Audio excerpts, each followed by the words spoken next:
자, 자유시간 맛있게 먹었어요? 네, 밖에 간식들 맛있게 드시고 마지막 시간입니다 이제. 네, 좋죠? 빨리 끝나니까. 네, 좋습니다. 자, 다음. 자, 혼전 성관계에 대해서 어떻게 생각하느냐. 서울에 있는 대학생들을 상대로 성의식을 조사했습니다. 성관계를 가져본 적이 있다. 45.6%. 남자는 59.9%, 60%, 여자는 30%. 남자 2명이 자매 1명과 성관계를 가진 거죠, 그럼. 통계적으로. 대부분이 여관이나 모텔, 집, 비디오방, 오빠 차에서. 성관계를 가져본 적이 없다가 53.6%였거든요. 근데 그 중에 44.8%가 뭐냐면 기회가 없어서였어요. 기회만 주어졌으면 성관계 가졌다는 거죠. 결혼 전 허용할 수 있는 성적 행위의 수위의 56.3%가요. 섹스까지 가능하다고 대답했습니다. 남자는 69.2%, 70%죠. 여자는 43%. 몇 살에 처음 성관계를 가졌냐는 질문에 19세에서 22살, 이때가 62%. 성관계에 맺는 파트너 수는 제일 많은 퍼센트 56.3%가요. 2명에서 10명 사이. 사랑 없이 성관계가 가능한가? 여기에 남자의 56.1%는 가능하다고 대답했고요. 원나잇 경험 파트너 수가 45.3%는 3명 이상이라고 합니다. 성매매를 경험한 사람은 성매매 그 있잖아요. 그 이모들 언니들 있는데 42.3%가 3번 이상 갔다는 거예요. 여러분은 혼전 성관계에 대해서 어떻게 생각하세요?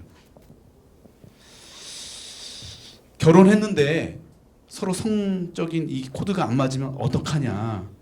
결혼 전에 성관계가 잘 맞는지 서로 확인하고 결혼해야 결혼 생활을 오래 유지할 수 있지 않냐. 이렇게 이야기하는데 다 거짓말입니다. 통계적으로 실제 데이터 상에서요. 결혼 전에 성관계를 맺은 부부들의 이혼율이 45%가 더 높아요. 거짓말이라는 게 맞지 않다는 거예요. 여러분 남자는요 동물적인 존재입니다. 한번 성행위가 시작되잖아요. 그러면 모든 관심이 거기에 집중됩니다. 금방 달아올랐다가 금방 식어버리는 연애를 하는 스타일의 사람들이 있습니다. 그 특징이 뭐냐면 성관계를 빨리 갖는다는 거예요. 우리의 사랑이 빨리 달아올랐다가 빨리 멈추는 것을 멈추는 방법 중에 하나 뭐냐면 혼전 성관계 거부하는 거예요. 그리고 여러분 남자는 새 것에 집착하는 거 아시죠? 오래된 것에 받는 실증을 느끼는 것이 남자입니다. 여러분 남자들 TV 채널 한 채널 오래 봐요? 여러 채널 봐요? 여러 채널 돌려가면서 봐요. 여러 여자 보려고 그런 거예요. 여러 여자들 보기 위해서 계속 보는 거예요. 형제들 동의하세요? 저는 우리 자매들이 형제들의 옛것이 되지 않기를 바랍니다. 아멘이시죠? 항상 새로움을 유지해야 돼요. 그게 뭐냐면 혼자 순결 거부하는 거예요. 성관계를 거부하는, 순결을 거부하면 안 되고 혼자 성관계를 거부하는 거예요. 여러분 혼전 성관계로 해서 가장 상처 많이 받는 사람이 누군지 아십니까? 뱃속에 있는 아이들이에요. 우리나라에서 매년 17만 명, 지난 몇 년이 아니고요. 그냥 매년 17만 명이 낙태됩니다. 이것은 신생아의 36%예요. 매일 몇 명인지 아세요? 500명입니다. 매일 500명의 아이들이 빛도 보지 못하고 죽어갑니다. 95%는요 불법으로 이루어지고 있습니다. 지난 5년간 미혼모의 수가 2만 명을 넘었습니다. 매년 해외로 입양되는 아이들의 90%가 미혼모 자녀들입니다. 여러분 뱃속에 있는 아이도 생명이죠. 지금 여성의 인권을 주장하면서 낙태죄 폐지를 주장하고 있습니다.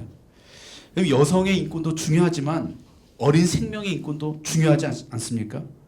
여러분 여성들이 차별받는 것에 대해서는 이야기하면서 오히려 더 연약한 어린 생명이 차별받는 것에 대해서는 왜 우린 침묵하죠? 여러분 여성도 보호받아야 되고 어린 태아도 보호받아야 됩니다. 그러기 위해서는요 문제의 본질이 무엇인지를 알아야 됩니다. 문제의 본질은 낙태죄를 폐지하는 것이 아니고요 무책임한 성생활이 잘못되었다는 것을 알고 그런 성관계를 멈추는 것입니다. 낙태는 뭐냐면요 즐길 것은 즐기고 책임은 지지 않겠다는 이기적인 인간의 모습입니다. 진짜 문제의 본질은 뭐냐면 낙태가 아니고요.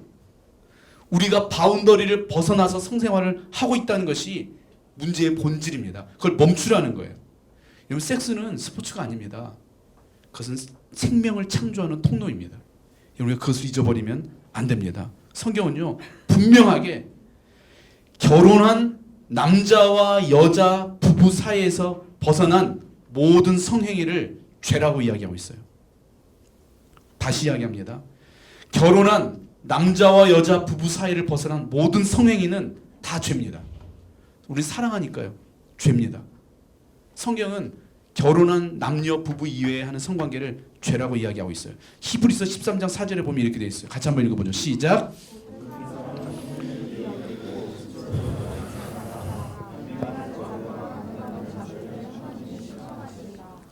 여러분, 성관계를 하지 않고도 여자친구라고 이야기할 수 있는 관계가 돼야 그 관계가 오래 지속됩니다.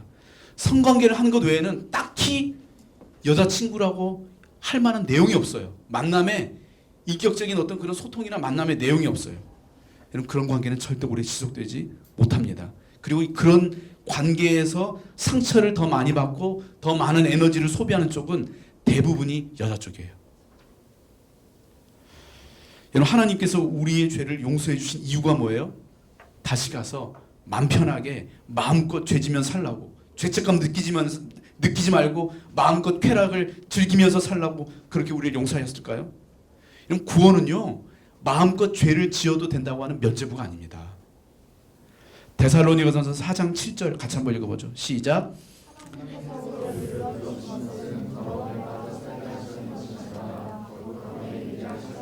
하나님께서 우리를 용서하신 이유는 마음껏 음란한 삶을 즐기라고, 쾌락을 즐기라고 용서하신 것이 아니고요, 우리로 하여금 거룩하신 그리스도를 닮아가라고 우리를 용서하신 것입니다. 또 4장 8절에 보면 이렇게 되어 있죠. 같이 한번 읽어보죠. 시작. 그러므로 이 경고를 저버리는 사람은 사람을 저버리는 것이 아니라 여러분에게 성령을 주시는 하나님을 저버리는 것입니다. 우리가 순교를 지키느냐 못 지키느냐의 문제는 사람과의 문제만이 아니고 하나님과의 문제라는 거예요. 성은요, 윤리적이고 도덕적인 문제를 넘어서서 영적인 문제라는 것입니다. 여러분, 순교를 지키는 것과 하나님과의 관계는 매우 긴밀하게 연결되어 있습니다. 다윗이 밧세바를 범하고 나서 기도하는데요. 뭐라고 기도하냐면 51편 12절에 보면 이렇게 되어 있습니다. 주의 구원의 즐거움을 내게서 회복시켜 주시고, 다윗이 성적으로 무너지자 어떻게 됩니까? 구원의 기쁨을 잊어버립니다. 하나님과 만남의 그 기쁨을 잃어버리게 됐다는 거예요. 여러분, 음란한 삶을 살면서 하나님과 함께 할 수 있을까요? 내가 음란한 삶을 즐기잖아요. 그럼 하나님과 함께 한다는 것이 불편해집니다. 음란한 삶을 살면 예배할 수 없습니다. 예배의 자리에 나와서 앉아 있을 수 있어도 진짜 하나님을 예배할 수는 없습니다. 음란에 중독되어 있고 음란에 빠져 있는 사람은요, 마귀도요 그냥 둡니다. 교회 간다고 하잖아요. 그럼 가라고 해요. 어차피 교회 1시간 갔다가 주중에는 계속해서 음란한 삶 즐기고 할 거기 때문에 마귀도 별로 바람 쐬고 오라고 그냥 교회 가서 그렇게 하고 그냥 둬요. 여러분, 하나님께 함께 하나님을 섬기면서 연애하는 커플이 있고요, 하나님께 죄를 지으면서 연애하는 커플이 있어요. 둘 중에 하나예요.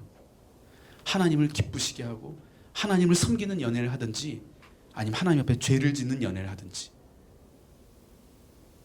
이해되셨어요? 여러분, 성적인 문제는 영적인 문제라는 거예요. 전 여러분이 성적인 쾌락을 즐기는 즐거움보다 하나님 앞에서의 그 순교를 지킴으로 말미암아 주님과 동행하는 기쁨을 누리는 여러분이 되시기를 주님의 이름으로 축원합니다. 동거에 대해서 어떻게 생각하냐요? 요즘에 대학가의 동거 정말 장난이 아니죠. 대학가의 동거, 여러분 친구들, 학교 친구들 중에 동거하는 친구들 많죠. 많다고 하더라고요. 제가 지난번 제자훈련 하는 친구들한테 물어봤더니 진짜 많대요. 동거하는 친구들이. 동성끼리 말고 이성이 동거하는. 요즘에는요, 동거가 매우 합리적이고 세련된 것처럼 보이게 합니다. 근데 이것은요, 아주 이기적인 인간의 발상입니다. 동거는. 사람은 그렇게 순수하지 않아요. 동거는요, 사람들이 경제적으로, 성적으로, 관계적으로 즐길 건 다 즐기고 부담은 갖지 않겠다는 거예요. 그게 동거입니다. 대가는 치르지 않고 누릴 수 있는 것은 마음껏 누리겠다는 아주 이기적인 인간의 본성에서 나온 게 동거입니다. 누릴 건 다 누려요. 그러면서 얼마든지 더 좋은 상대가 나타나면 갈아탈 준비를 하는 거예요. 이게 동거입니다. 불편함 느끼지 않고 바꿀 수 있는. 팀 켈러 목사님의 그 결혼을 말하다 저기 책이 있거든요. 거기에 보면 이런 내용이 있어요. 동거는 남성들로 하여금 집 안에서 안정적이고도 간편하게 여자친구의 성적인 봉사를 받아가면서 다른 한편으로는 한층 독립적인 생활을 즐기며 계속 더 나은 파트너를 물색하는 여건을 제공한다.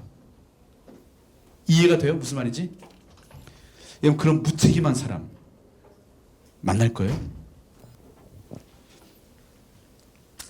포르노의 유혹을 이기는 법. 우리 현재들 포르노 뭐 이건 진짜 엄청납니다. 포르노. 카일 아이들먼이 쓴 거짓 신들의 전쟁, 그 책에 보면 이 얘기 나와요. 미국의 포르노 산업이요, 연간 100억 달러 이상의 돈이 사용된다고 합니다. 100억 달러. 100억 달러. 포르노 산업의 수입이요, 모든 장르의 음악 수입을 음악 산업에 소비되는 돈이잖아요. 다 합친 것보다 포르노 산업에 들어간 돈이 훨씬 더 많대요. 어느 정도 규모인지 이해되세요? 미국에요, 야구, 농구, 미식축구에 소비하는 돈을 다 합친 것보다 더 많대요. 미국의 주요 방송국들의 총 수입을 합친 것보다 포르노 산업에 들어간 돈이 더 많습니다. 전 세계 포르노 산업의 연간 매출이요, 1,000억 달러래요. 1,000억 달러. 근데 우리나라의 포르노 산업이 세계 1위라는 거 아십니까? 전 세계 포르노 산업이 1,000억 달러인데 우리나라가 포르노 산업의 매출이 세계 1위래요. 예전에는 일본이 막 유명했잖아요. 한국이 뛰어넘었다는 거예요. 우리가 어떻게 이런 포르노의 유혹을 이길 수 있을까요? 우리 형제들 해봤지만 잘 안 되잖아요. 그죠? 계속 실패하고 있죠. 대답을 안 하는 건 아멘이라는 뜻이에요. 자, 세 가지 중요합니다. 첫 번째, 이길 수 없다는 걸 인정해야 됩니다. 아, 내 힘으로는 포르노 이길 수 없다. 인정해야 돼요. 한번 거기 한번 읽어볼까요? 4장 3절 시작.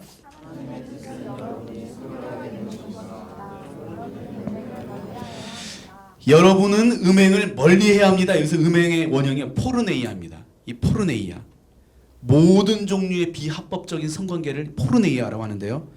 우리가 사용하고 있는 이 포르노라는 단어의 그 어원이 바로 이 포르네이아입니다. 근데 우리가 주목해야 될 게 있는데요. 바울이 음란한 것과 싸우라고 하지 않았어요. 음란한 것을 멀리하라고 돼 있어요. 이 멀리하라는 단어가 뭐냐면 깨끗하게 잘라내라 이 뜻이에요. 음란한 것을 깨끗하게 잘라내라. 음란한 것을 피하라는 거예요. 싸워야 할 것이 있고 피해야 될 것이 있습니다. 순결한 삶을 살기 위해서는요, 음란한 것을 싸워서 되는 게 아니고요, 음란한 것을 피해야 됩니다. 여러분 기억하시기 바랍니다. 우린 절대 음란을 싸워서 이길 수 있는 존재들이 아닙니다. 그 거대한 골리앗과의 싸움에서도 이겼던 다윗도 이 음란의 문제에서는 무너졌습니다. 철저하게 패배했습니다. 그렇게 하나님을 사랑하고 신실하고 하나님의 마음에 합했던 다윗조차도 무너졌다면 우리는 당연히 무너지지 않겠어요? 우리 힘으로는 절대 이 음란의 문제, 포르노의 문제를 이길 수 없다는 걸 인정해야 돼요. 아이, 나는 다른 사람 몰라도 나는 아니라고. 그러면 무너지는 거예요. 두 번째는 뭐냐면요, 유혹이 되는 환경을 제거해야 됩니다. 작은 습관의 힘, 그 책 여러분 읽어보셨어요? 요즘에 그 책 유명하죠? 거기에 보면 습관을 바르는데 중요한 게 뭐냐면 환경이 중요하대요. 환경. 버려야 할 습관을 버려야 될 습관이 있다면 그것을 하기 어려운 환경을 만들려고 하더라고요. 그리고 어떤 좋은 습관을 익히기 위해서는요, 그것이 쉽게 환경을 만들어 놓으래요. 환경이 중요하다는 거예요. 환경이.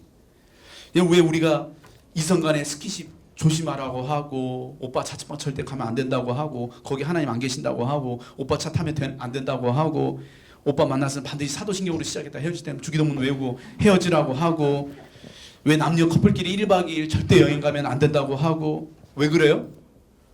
환경에 노출되면 반드시 무너지기 때문에.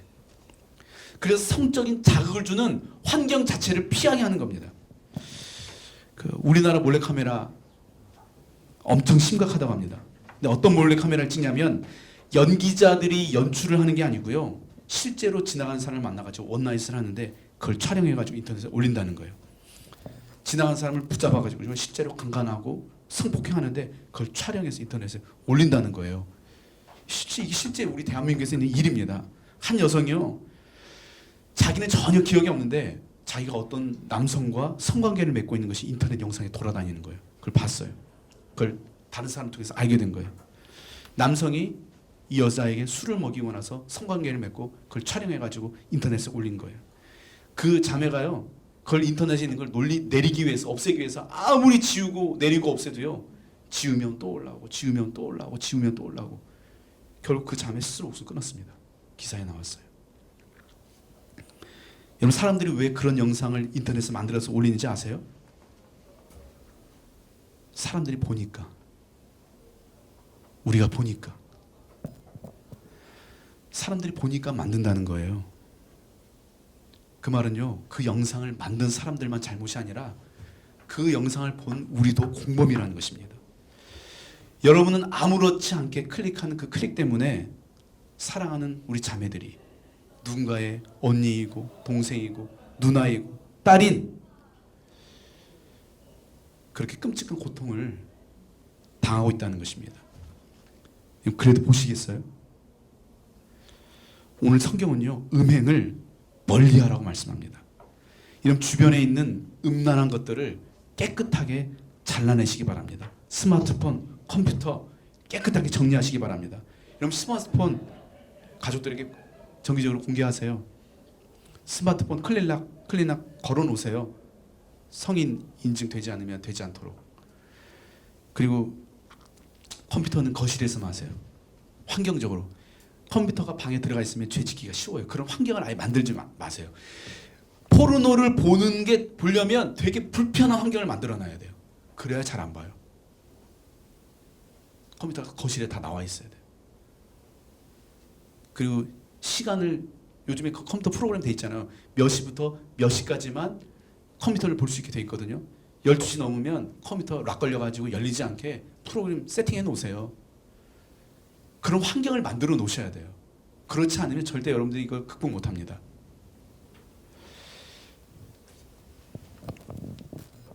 아시겠어요?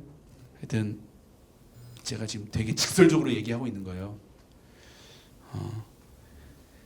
여러분이 보는 그 자매들이 누군가의 가족이라는 거 기억하셔야 돼요. 지속적으로 영적인 훈련을 받아야 됩니다. 그리고 시편 19편 9절 같이 한번 읽어보죠. 큰 소리로 시작.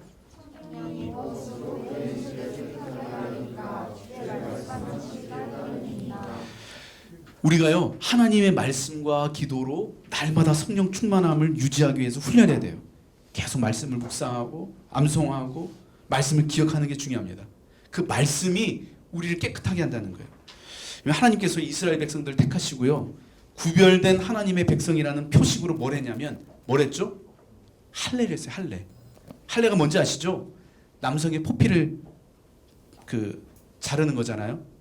근데 왜 하필 하나님께서 세상과 구별된 거룩한 백성이라는 표식으로 할례를 행하게 하셨을까? 거룩한 백성으로서 거룩한 삶을 사는 데 있어서 가장 조심해야 될 게 뭐냐면 성생활이기 때문에, 자신의 성기를 볼 때마다 내가 하나님의 거룩한 백성이라는 걸 기억하고 자각하기 위해서 하나님께서 그렇게 하지 않으셨을까? 뭐 신학적으로 많은 건 아니고 제가 그냥 생각한 거예요. 우리의 거룩한 삶을 무너뜨리는 것 중에 가장 쉬운 게 뭐냐면 성적인 부분이라는 것을요, 하나님이 아신 거예요. 저는 이 말씀 묵상하는데요, 성생활이다 이런 생각이 들었어요. 성적인 생활이 성스러운 생활이구나. 거룩한 성생활이 신실한 성생활이 성적인 성스러운 생활이 된다는 거예요. 연애할 때 조심해야 됩니다. 아름다운 연애는 인격적인 만남이 중요해요. 성적인 관계가 깊어졌을 때는 절대 인격적인 만남이 제대로 이루어질 수 없습니다. 아멘이시죠? 예, 혼전 순결 서약서를 좀 돌려야 되는데, 자 넘어가죠. 이제 결혼 준비 단계. 이제 인격적인 만남을 통해서 이제 결혼을 준비해야 되는데 어떻게 해야 되느냐? 홀로서기를 해야 됩니다. 그럼 제 그 산이가 엄마 뱃속에 있을 때는요, 아무리 건강하게 잘 자랐어도요, 세상에 나오기 위해서 반드시 해야 될 게 있는데 그게 뭐냐면 탯줄을 자르는 거예요. 저도 우리 아내 그 산이 자연분만 했거든요. 완전 자연. 그래가지고 진짜 엄청 열 몇 시간을 같이 고생했거든요. 아내가 고생했죠, 뭐 저는. 근데 저도 같이 옆에서 이제 같이 힘을 쏘고 했는데, 와, 아내가 아이 낳은 거 제가 직접 봤잖아요. 같이 제가 위에서 있고 아내 손잡고 같이 막 이제 호흡도 맞추고 막 격려해주고 막 이렇게 하면서 했거든요. 그걸 보고 나니까요, 남자들 이거 봐야 돼.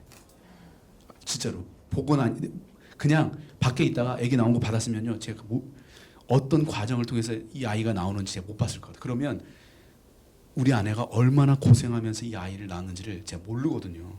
그냥 힘들다고 막연하게 아는 거하고, 진짜 우리 아내가 그렇게 죽다 살아나는 느낌? 막 죽을 것 같이 마지막 그 최선을 다하는 모습을 제가 처음 봤어요. 그러니까 우리 아내한테 함부로 하면 안 되겠다는 마음이 더 드는 거예요. 남자들 꼭 보셔야 돼요. 근데 그리고 나서 이제 그 원장님이 탯줄을 저한테 자르라고 해서 가위로 탯줄을 이렇게 딱 잘랐거든요. 여러분, 탯줄을 통해서 우리 산이가요, 거기서 숨도 쉬고 먹을 것도 먹고 영양도 공급받았는데요, 세상에 나오기 위해서는 그 탯줄을 잘라야 됩니다. 탯줄을 자르지 않으면 그 탯줄이 오히려 산이의 생명을 위험하게 합니다. 우리가 결혼 생활을 하기 위해서는요, 두 번째 탯줄을 잘라야 돼요. 두 번째 탯줄. 그게 뭐냐면 바로 홀로서기 하는 거예요. 홀로서기. 우리가 부모님과 친밀한 것은 너무 중요합니다. 그런데 부모님이 시킨 대로만 하는 마마보이가 되면 안 됩니다. 우리 24절 시작. 남자는 아버지와 어머니를 떠나. 아버지와 어머니를 어떻게 해요? 어떻게 해요? 떠나. 이게 중요해요. 떠나.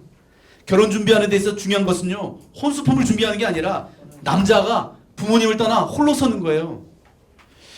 지금까지는 정서적으로, 경제적으로, 영적으로 부모님에게 의존해서 살아왔습니다. 그런데 이제 결혼하기 위해서는 독립하고 자립해야 됩니다. 여자는 상대적으로 홀로서기가 잘 되는 것 같아요.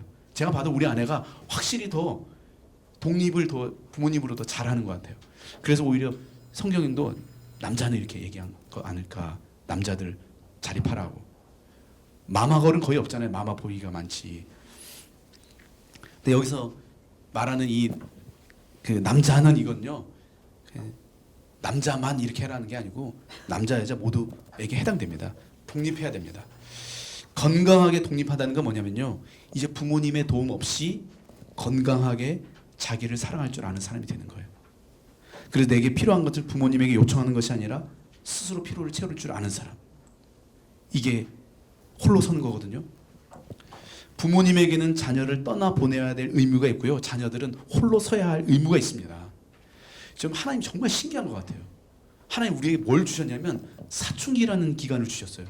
사춘기는 다 하는 거거든요. 사춘기 없이 지나면요, 문제가 심각하게 생겨요. 사춘기 없는 게 좋은 것 같죠? 안 좋아요. 하나님이 사춘기라는 시간을 허락하신 데는 이유가 있어요. 왜냐하면 사춘기를 통해서 부모로부터 독립하게 돼요. 부모, 야 얘는 진짜 그 전까지는 다 내가 부모님 시킨 대로 했거든요. 근데 사춘기 때는 어떻게 돼요? 내 말 컨트롤 안 들어요. 이경규가 그 딸이 있잖아요. 중학교 때 들어갔다가 대학교 되니까 방에서 나오더라고. 그 얘기 하더라고요. 중학교 때 방에 들어가지고 자기 방에 들어가서 대학 되니까 방에서 나오더라고. 그 얘기 하더라고요.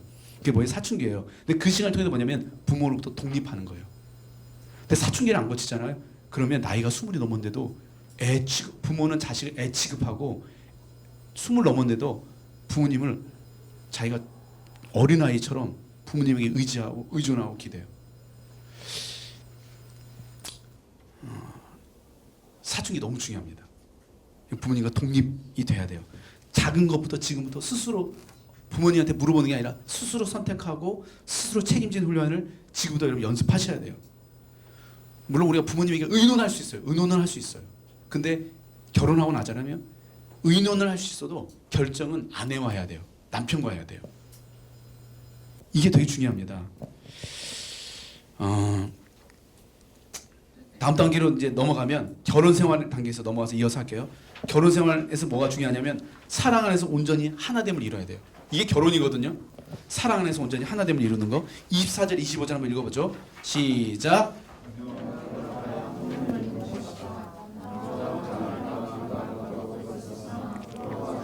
이게 되게 중요해요. 하나님은요 부모와 자녀를 창조하신 것이 아니라 남편과 아내를 창조하셨습니다. 이 진짜 너무 중요해요. 이것은요 부부관계가 가정에서 가장 우선되는 관계라는 거예요. 고대 사회에서는요 가장 중요한 관계는 부모와 자녀 관계였어요. 근데 성경은 부자 관계가 아니라 부부 관계가 가장 중요하다는 거예요. 우리가 사랑해야 할 가장 첫 번째 대상은 부부라는 거예요. 절대 자녀가 남편이나 아내보다 우선되어서도 안 되고요. 부모님이 아내나 남편보다 우선되어서도 안 됩니다. 이 질서를 지켜야 가정이 건강해져요. 가정에서 가장 중요한 관계는 부부 관계예요. 이해되셨어요? 근데 유교는 이 순서를 바꿔놨죠.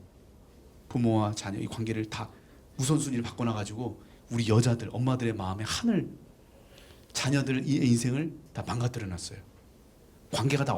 관계가 정상적인 관계가 아니라 다 오염된 관계가 돼버렸어요.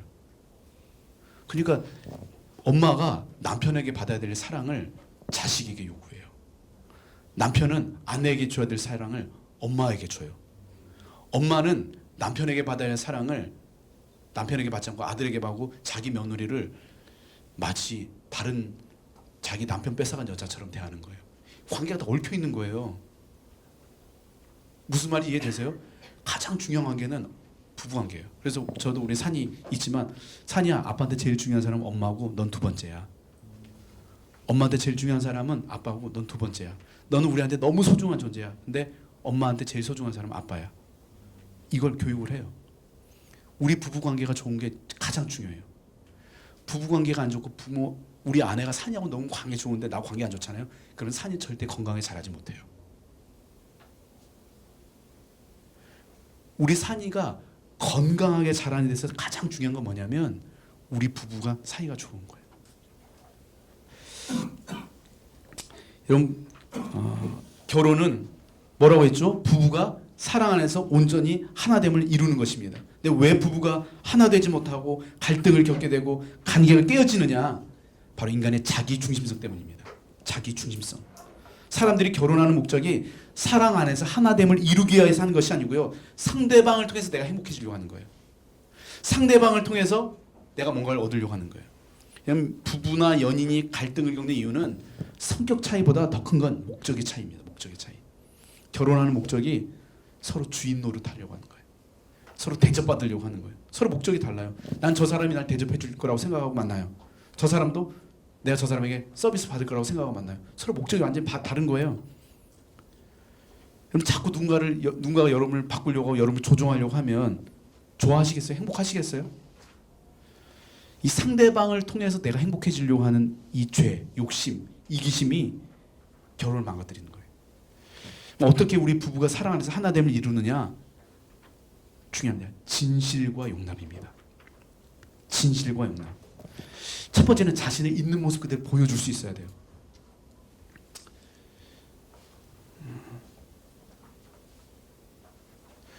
서로의 모습을 있는 그대로 인정해주고 수용해주고 용납해주는 거. 부부 사이에서는요 부끄러워하면 안 돼요. 저는 우리 아내 앞에서는 부끄러움이 없어요. 그래서 아내 앞에서는 옷도 벗어요. 우리 엄마하고 그렇게 친해도 엄마 앞에서 절대 옷 안 벗었거든요. 근데 아내 앞에서는 내 상처, 내 힘든 거 다른 사람들이 잘 얘기 안 하는데 아내하고는 솔직하게 얘기해요. 내가 뭐가 힘든지, 뭐가 어려운지. 결혼에서 제일 중요한 건 우정인 것 같아요. 좋은 우정, 좋은 친구가 되는 거. 내 마음을 내가 솔직하게 숨기지 않고 그냥 내 마음을 이야기할 수 있는 그런 친구 같은 사이가 되는 거. 내 파트너가 나로 하여금 자신의 모습을 이야기하면서 수치심을 느끼지 않게 하는 게 되게 중요한 것 같아요. 그래서 이 진실하게 나를 이야기하고 또 상대방의 진실한 모습을 수용하는 것. 이것이 부부가 사랑 안에서 하나 되는 가장 중요한 기술입니다. 근데 또 하나 중요한 게 뭐냐면 진실과 용납, 그리고 또 하나 중요한 게 있어요. 그 뭐냐면 용서하는 거예요. 용서의 기술을 익혀야 됩니다. 우리 다 연약해요. 어떻게 해야 되는지 다 알아요. 뭐가 옳은 건지 알아요. 그럼에도 불구하고 인간은 연약하기 때문에 반드시 실수하고 넘어질 때가 있습니다. 근데 그걸 용서하는 거예요. 용서하는 거. 하나님과의 우리와의 깨어진 관계가 회복되기 위해서는요, 하나님이 우리를 용서하셨기 때문에 관계가 회복된 것입니다. 우리도 사랑 안에서 하나됨을 이루기 위해서는 용서할 수 있어야 돼요. 절대 우리는 완벽하지 못해요. 그래서 필요한 게 용서하는 기술입니다. 잘못했을 때 용서를 구하는 거. 내가 미안해. 내가 잘못했어. 또 상대방이 잘못했을 때 내가 널 용서할게. 여보 괜찮아. 내가 용서할게. 서로 용서를 고백하고 용서를 받아주는. 이게 부부가 사랑 안에서 하나 되는데 정말 중요합니다. 마지막, 가정의 주인 되신 하나님과 동행해야 됩니다. 창세기 2장, 3장 이거 집에 가서 읽어보시고요. 첫 번째 뭐냐면 우리가 사랑 안에서 하나 되기 위해서는 첫 번째 뭐냐면 하나님의 주인 되심을 인정하고 하나님을 경외할 수 있어야 돼요. 여러분, 가정의 주인이 누구예요? 하나님께서 가정을 세우시기 전에 선악과에 대해서 말씀하셨어요. 이건 누가 주인이냐는 거예요. 하나님이 가정의 주인이라는 거예요. 하나님이 가정의 주인이라는 거예요. 근데 하나님이 주인 되지 못하셨을 때 가정이 어떻게 되냐면 창세기 3장에 자세히 기록되어 있어요. 한번 8절 한번 읽어볼까요? 시작.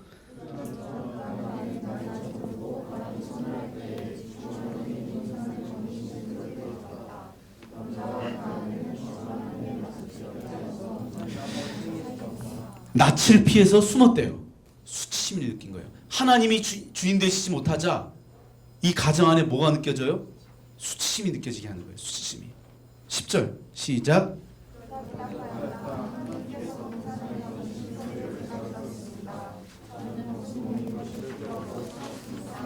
두려워서 어떻게 해요? 숨었습니다. 두려움을 느끼게 해요. 하나님이 주인 되시지 못하자 서로 두려움을 느끼게 되는 겁니다. 12절 시작.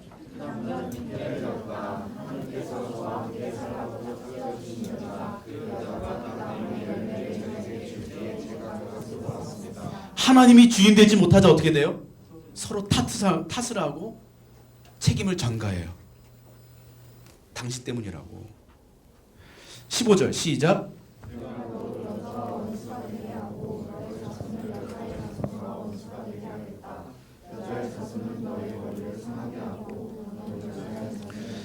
하나님이 주인 되지 못하자 그 안에 원수가 생기는 거예요. 남편이 원수가 되고 아내가 원수가 되는 거예요. 남자친구가 원수가 되는 거예요. 자, 16절 시작.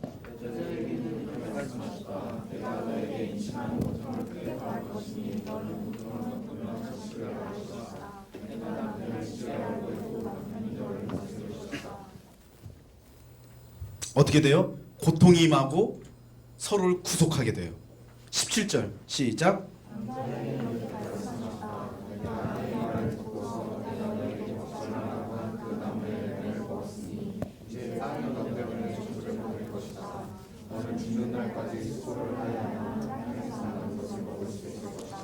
저주를 받죠. 19절 시작.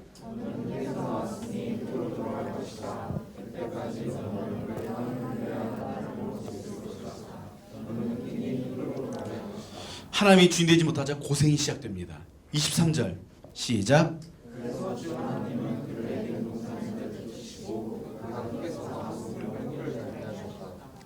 버림받죠. 여러분, 하나님께서 가정의 주인이 되지 못하자 가정 안에 수치심이 있고 두려움이 있고 탓을 하고 전가하고 원수가 생기고 고통이 있고 구속하고 저주하고 고생이 있고 버림받고, 이 일들이 어떻게 일어난 거냐면 하나님이 주인 되지 못하실 때. 여러분, 결혼 생활하는 데 있어서 우리의 좋은 성격은 정말 도움이 많이 됩니다. 남들보다 능력이 뛰어난 것도 정말 중요합니다. 근데 우리의 결혼 생활을 아름답게 하는 것은 예수님께서 내 삶의 주인 되는 거예요. 예수님께서 우리 가정의 주인 되시는 거예요. 하나님이 주인 되지 못하고 내가 주인 노릇하라고 하기 때문에 우리의 가정이 깨어지는 것입니다. 우리 가정의 주인이 하나님이 되실 때 죄가 우리의 가정을 파괴하지 못하게 하는 것입니다.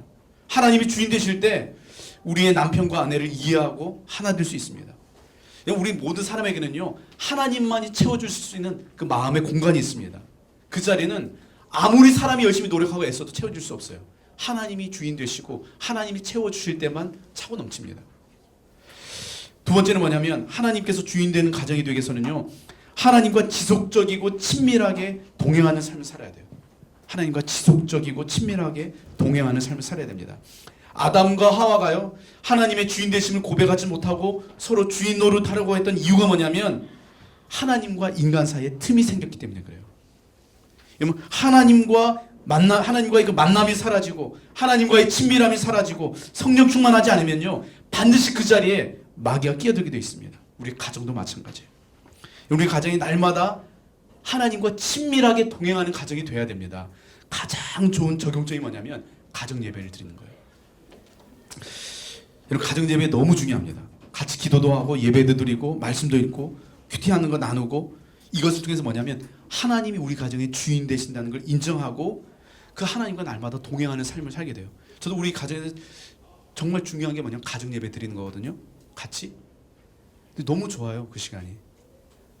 하나님이 정말 우리의 가정의 주인 되실 때요, 서로의 인간적인 연약함에서는 갈등이나 이런 문제들이 해소가 되고 해결이 됩니다. 인간적으로는 좀 이런 것들도요, 같이 예배드리면서 하나님이 직접 만져주세요, 서로의 마음을.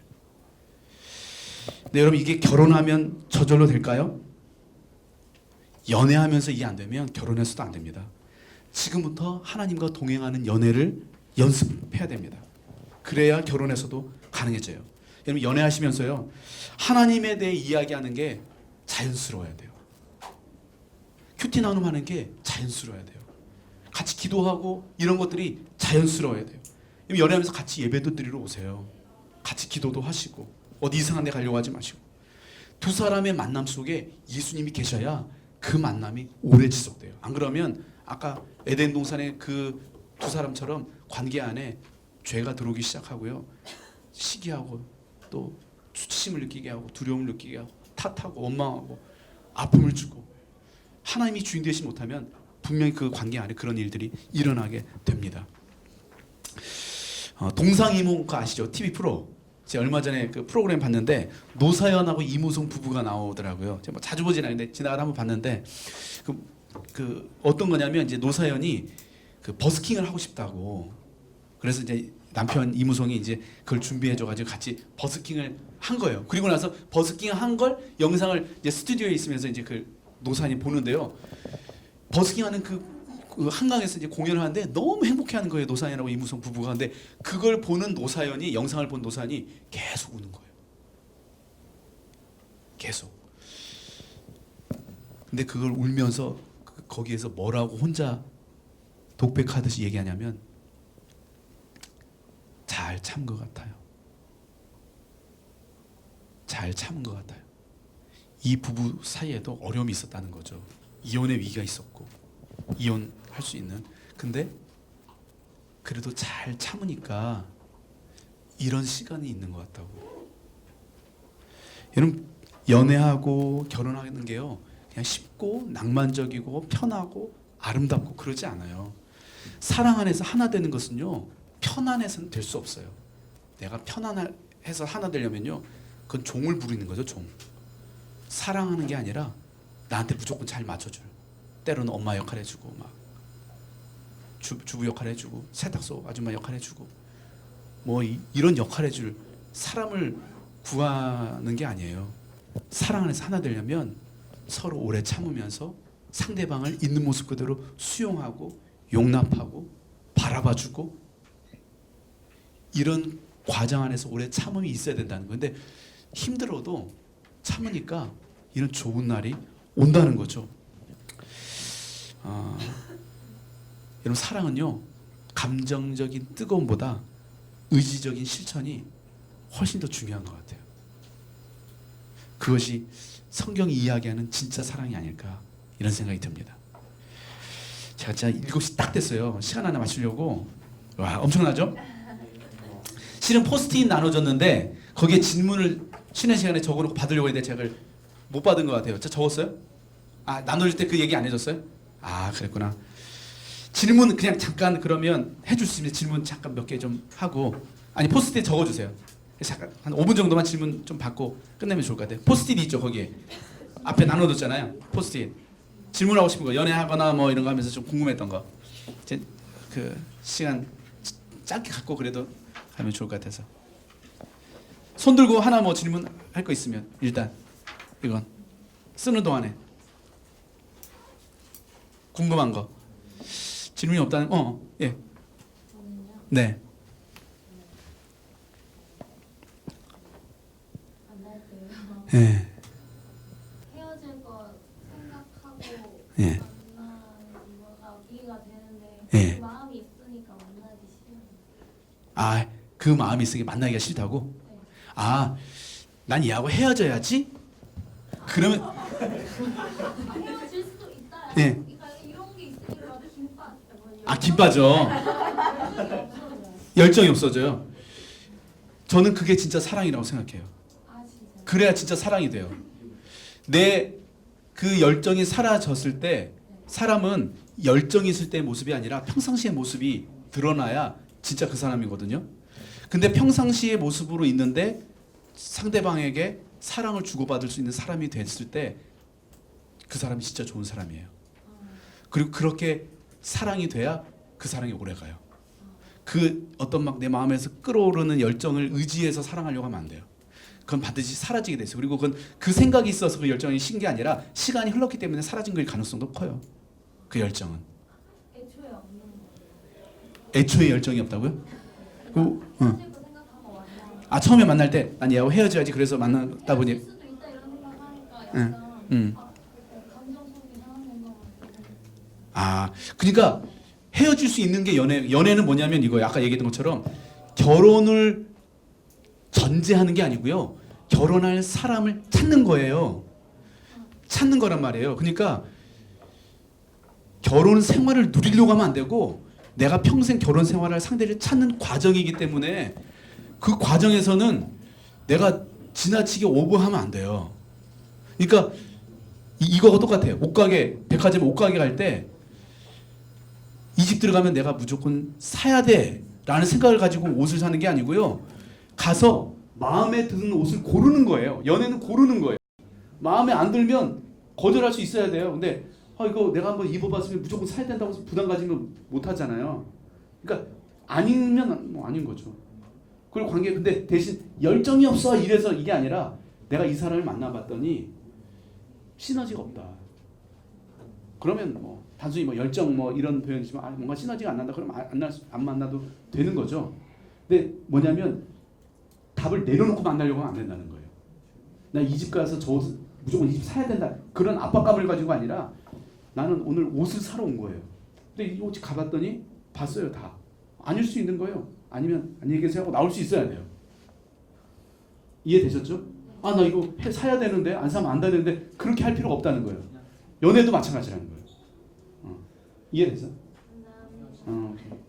또 자, 그 걷어주실래요? 질문 이제 그리고 은사 중에서 은사. 네. 예. 독실의 은사가 있다는데 맞아. 독신 은사가 있어요. 그런 경우는 네. 어떤 경우? 어떤 경우냐고요? 자, 독신 은사도 있어요. 근데 뭐냐면 어차피 보니까 나는 뭐 누구 만나기 힘들 것 같고 그냥 혼자 살자. 이건 독신 은사가 아니에요. 무슨 말인지 이해되죠? 독신의 은사는 어떤 거냐면 내가 주님을 너무 사랑하는데 주님을 위해서는 내가 결혼하는 것보다 혼자 사는 게 더 유익하겠다. 사역을 하려면 제가 예를 들면 저도 사역을 하는데 가정을 통해서 힘으로도 얻기도 하지만 가정 때문에 사역에 제한이 있는 것도 사실이잖아요. 그러니까 근데 내가 사역을 하고 평생 하나님 앞에 내가 정말 헌신하고 싶은데 뭔가 내가 이렇게 가정을 돌보고 챙기려고 하면 거기에 너무 에너지가 많이 들기 때문에 나는 그냥 오히려 혼자 사는 게 더 좋을 것 같다. 그게 독신 은사예요. 근데 뭐냐면 남자한테 뒤었다든지 아니면 아버지한테 뭔가 이렇게 상처가 있다는 데서 난 진짜 누구 안 만나. 나 그냥 혼자 살 거야. 그걸 독신의 은사라고 하기보다는 그건 우리가 치유되어야 될 부분이라고 생각해요. 그리고 되게 되게 중요한 게 뭐냐면 아까 거기에서 중요한 게 홀로서기 해야 된다고 했잖아요. 저는 결혼 준비 단계도 홀로서기인데 혼자 살기 위한 독신의 의사를 확인하는 것도 홀로서기라고 생각해요. 결혼은 홀로서기가 된 사람이 만나는 거예요. 뭐냐면 둘이 서로 손잡고 가는 게 결혼이에요. 그러다가 자금 상대가 힘들 때 잠깐 업어주는 거. 힘들 때 잠깐 기댈 수 있도록 어깨를 내어주는 거. 이게 결혼인데요. 우리는 결혼하면 상대방에게 천덕까지 엎혀서 지내려고 해요. 홀로서기가 안 되면 지나치게 의존하는 거예요. 이성에게. 그러면 질려가지고 오래 못 만나요.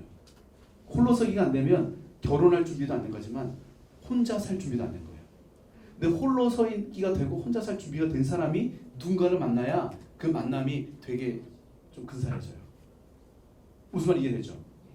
그래서 홀로서기 하는 게 되게 중요한 것 같아. 나는 혼자 있어도 외롭지 않아. 근데 저 친구랑 있으면 더 좋을 것 같아. 그래서 결혼하는 거예요. 이해돼요? 이해되나? 됐어? 오케이. 또 예. 결혼 전에 많은 연애를 해보는 게 좋은 건가요? 아니면 한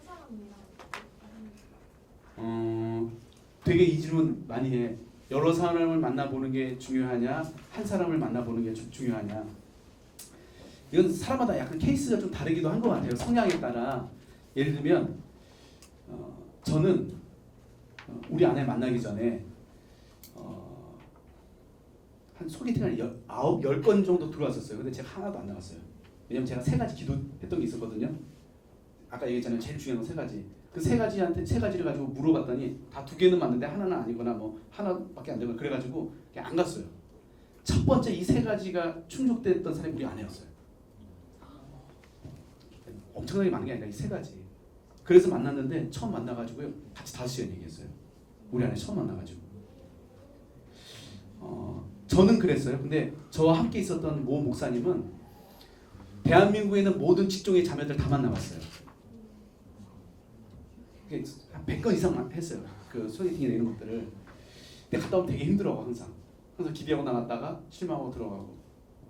어땠냐고 그랬더니 딱 보자마자 그냥 상담해주고 그냥 가려고 했다고 마음 먹고. 뭐 그러면서 그런 만남을 계속 한 거예요. 이제 에너지 소모, 돈 소모 되게 많았죠. 그래도 뭐 그렇게 또 하기도 하더라고요. 어떤 게 뭐 옳다 그런 문제는 아닌 것 같아. 근데 이제 내 삶을 관리하는 차원에서는 너무 이렇게 많이 하는 게 좀 부담이 되지 않을까 그냥 그런 생각이 들어요. 그래서 신중하게 하는 게 좋겠다 난 그 생각은 들어요. 그러나 이제 한 번 만나고 무조건 결혼해야지. 한 번에 나는 연애한 사람하고 결혼할까 이렇게는 하지 마시고 이게 연애가 목적이 되면 안 돼요. 연애는 과정이에요. 과정. 이런 거 똑같아. 내가 오늘 백화점 가서 첫 번째 매장에서 내 무조건 옷을 사야지. 그런 마음 가지고 우리 백화점 가지 않잖아요. 이해가 안 돼? 예. 백화점 갔을 때는 이 집도 가보고 또 이 집도 가보는 거예요. 대신 뭐냐면 가서 옷을 망가뜨리면 안 돼. 내가 아직 살 게 아니기 때문에 옷을 망가뜨리면 안 돼. 그리고 그 옷은 내 마음에는 안 들어도 누군가는 그 옷을 사갈 거거든. 이 옷도 주인이 있어요. 근데 내가 막 함부로 하거나 망가뜨리거나 그러면 안 되겠죠. 그런 정도의 수준에서는 저는 이 집 저 집 돌아다니는 게 괜찮다고 생각해요. 대신 매너 있게. 이해됐어요? 이해됐어? 비유가 적절하지 않아서 좀 어찌 모르겠어요. 또 뭐 좋은 거 있어요? 앞으로 온 거? 없나요? 줘봐. 네. 다 지워버렸어? 또 더 있어요? 질문 없으면 없어요? 오케이. 얘기해봐. 괜찮아. 이제 끝낼게. 딱 마지막.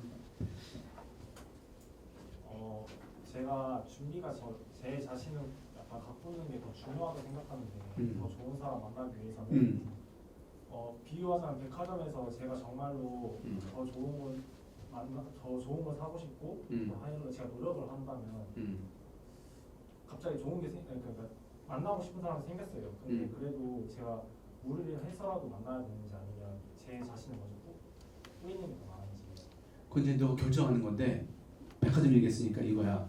진짜 마음에 들어. 후회하지 않을 것 같아. 그럼 나한테 돈이 100만 원밖에 없지만 우리에게는 카드라는 놀라운 은혜의 선물이 있지. 카드로 긁을 수 있는 거야. 근데 이건 카드로 긁을 거면은 내가 대가 지불할 걸 예상해야 돼. 근데 나는 아까 얘기했던 것처럼 나 같으면 이렇게 할 것 같아. 어차피 다 그놈이거든. 근데 내가 가진 돈이 100만 원이면 나는 80만 원짜리를 100만 원 주고 살 것 같아. 120만 원짜리를 100만 원 주고 사잖아요. 그러면 상대방은 내 입장에서는 잘 산 것 같지만 상대방 입장에서는 속은 거거든. 그러면 나에게 좋은 메시지가 오기가 어렵겠죠.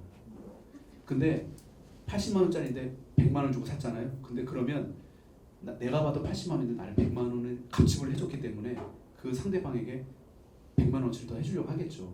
또 하나 중요한 건 뭐냐면 내가 100만 원이 아닌데 100만 원이 저 가게다 보면 나중에 아까 얘기한 들통이 나요.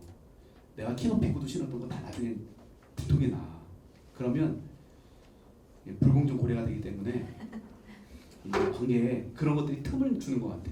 그래서 여러분 너무 눈을 높이기보다는 저는 차라리 난 이 정도면 될 것 같다고 해도 돈 하나 낮추는 것도 난 좋다고 생각해요. 그러면 훨씬 대상도 많아지고 더 좋아져요. 그러지 않겠어요? 나는 내가 50만 원인데 날 100만 원 대우해주면 얼마나 그 사람이 좋아하겠어요. 그리고 그러면 당연히 내가 좋으면 좋은 게 더 나가겠죠. 그래서 솔직히 우리가 대부분 느끼는 건 아까 얘기했던 외모거든요. 근데 외모는 그때뿐이에요. 처음 만남.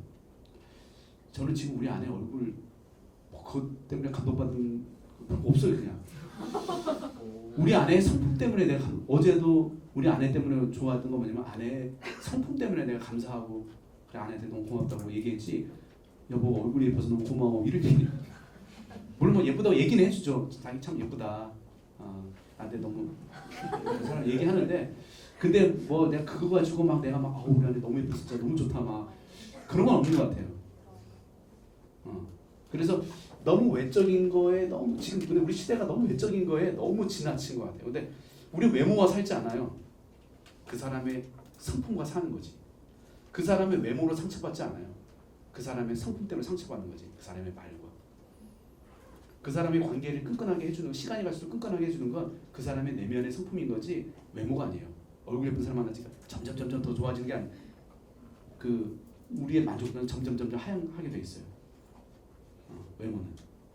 그래서 너무 그런 거 하지 않아도 했으면 좋겠다. 행복한 결혼 생활 하면 좋겠다. 좀 키 작고 대머리고 배 나와도 괜찮아요. 사람이 좋으면. 그런 제한을 내가 뭐냐면 대머리 만나 이게 아니라 그런 이 사람은 안 돼라는 그 바운더리를 없애라는 거야. 난 누구라도 괜찮다. 키가 작아도 괜찮고 나보다 10살, 7살 많아도 괜찮고 대머리도 괜찮다. 그 사람이 정말 괜찮다는 거야. 그런 기준이 있어야 여러분 연애도 행복하고 결혼도 행복해요. 그 뭐 데리고 다니면서 뭐 자랑할 거야? 얼굴 뜯어먹고 살 거야? 뭐 어떻게 할 거야? 네. 그래서 대답이 됐나 모르겠네요.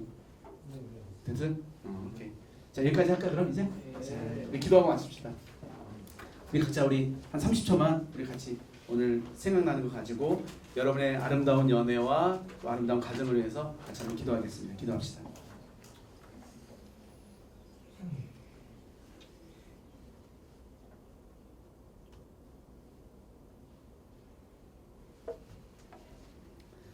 하나님 아버지, 우리 인생에 좋은 만남의 축복을 좀 허락해 주시고 평생 함께할 좋은 믿음의 친구 또 동역자를 만나는 그래서 주님의 그 사랑 안에서 온전히 하나됨을 이뤄가는 그 비전을 이뤄가는 우리 모든 형제자매들 될 수 있도록 하나님 축복해 주시옵소서.